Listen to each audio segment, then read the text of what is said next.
ഒരുപാട് ഗുണങ്ങളുള്ള ഒന്നാണ് നമ്മുടെ ഈ ഒരു മുതിര എന്ന് പറയുന്നത്. ധാരാളമായിട്ട് പ്രോട്ടീൻ അടങ്ങിയിട്ടുണ്ട്.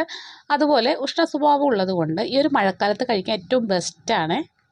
അപ്പോൾ മുതിര വെച്ചിട്ട് നമുക്കൊരു അടിപൊളി റെസിപ്പി ചെയ്യാം കേട്ടോ.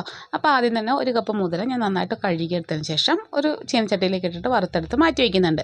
ഇനി അതേ കടായിലേക്ക് നമ്മൾ കുറച്ച് വെളിച്ചെണ്ണ ഒഴിച്ചിട്ട് ആവശ്യത്തിന് വറ്റൽമുളക് കൂടി വറുത്തെടുത്ത് മാറ്റി വയ്ക്കാം. ഇനി അതേ കടായിലേക്ക് ഞാൻ ഒരു കപ്പ് തേങ്ങ ഇട്ട് കൊടുക്കുന്നുണ്ട്, ഒരു സ്പൂൺ കുരുമുളകും കുറച്ച് പുളി ഇട്ട് കൊടുക്കാം, ആവശ്യത്തിനുള്ള ഉപ്പ് കൂടി ഇട്ടിട്ട് നന്നായിട്ട് ഇതുപോലെ വറുത്തെടുത്തിട്ട് നമുക്ക് തണുക്കാനായിട്ട് മാറ്റി വയ്ക്കാം. നല്ലതുപോലെ തണുത്ത് വന്നതിന് ശേഷം നമുക്ക് മിക്സിയുടെ ജാറിലേക്ക് ഇട്ട് പൊടിച്ചെടുക്കാം.